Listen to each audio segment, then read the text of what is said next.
Ինչպես գործընկերներս նշեցին, իրոք մենք գտնվում ենք երկխոսության գործընթացի մեկնարկային փուլում, ինչը բավական բարդ է, նաև հաշվի առնելով 35 տարվա հակամարտությունը, դրա ողջ զգայական շերտերը եւ բնականաբար մենք էլ քաջ գիտակցում ենք, որ այս գործընթացը բարդ է եւ արկա քննադատությունը, իհարկե կառուցողական քննադատությունը լիովին ընդունելի է մեզ համար, սակայն եթե դա այսպես էմոցիոնալ դաշտում չի տեղավորվում միայն։ Միևնույն ժամանակ ցանկանում եմ ընդգծել, որ Ադրբեջանում քննարկումների արդյունքում թե ադրբեջանցի գործընկերների հետ, թե Ադրբեջանի նախագահի օգնականի հետ հանդիպմանը ադրբեջանական կողմից ընդգծվել է խաղաղության դիվիդենդների գաղափարը, այսինքն որ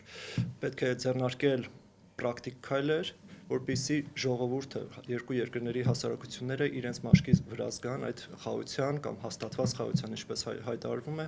դրա օգուտները, դրա արդյունքները եւ բնականաբար բանակցություններ, քննարկումներ են ընթանում նաեւ այս ուղղությամբ տարբեր պրակտիկ ծրագրերի վերաբերյալ։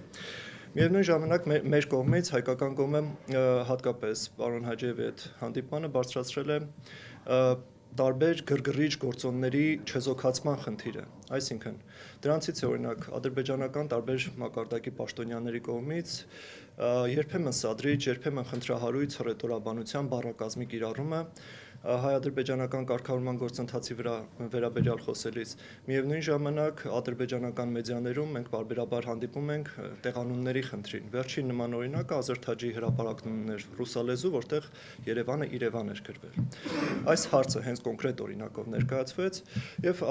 ադրբեջանական կողմը առնվազն համաձայն է այն գաղափարի հետ, որ այո, պետք է առավել մեծ ուշադրություն դարձնել այս խնդրին, հռետորաբանության եւ տեղանունների խնդրին, փորձել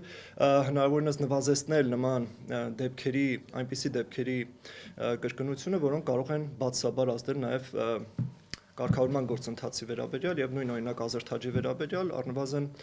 խոստում եղավ, որ կզրուցեն խմբագրակազմի հետ։ Այսինքն նման փոքր արդյունքները կարծում եմ բավական կարեւոր է հետագայում առաջ շարժվելու եւ փոխվստահության մթնոլորտը կառուցելու ուղղությամբ։ Ինչպես նշեցին գործընկերներս, ամենատարբեր զգայուն հարցեր քննարկել ենք եւ Տիկին Սուլթանյանն էլ ընդգծեց հատկապես գերիների հարցը եւ ելի հաշվի առնելով մեր հանրային արձագանքները կարծում եմ բավական կարեւոր է արձանագրել, որ առանց նմանատիպ երկխոսությունների կամ ընդհանրապես առանց բանակցությունների հումանիտար ցանկացած խնդրի կարգավորումը շատ ավելի դժվարանում է։ Նման երկխոսությունները հիմք են ստեղծում, այդ թվում նաև մյուս կողմի մոտ որոշակի պարտավորություն են ստեղծում, որպեսզի իրենց ներդրում ունենան նաև խաղաղության գործընթացում եւ բնականաբար այդ ներդրումներից մեկը վստահորեն կարող է դառնալ հումանիտար խնդիրների եւ մասնավորապես հայ ռազմագերիների վերադարձի խնդիրը։ Եվ հետաբար ցանկացած ջանք, ցանկացած նախաձեռնություն հանրային, որը գոնե մեկ քայլ կարող է մոտեցնել այդ օրը, վստահաբար պետք է աջակցություն ստանա նաև հանրության կողմից։ Շնորհակալ եմ։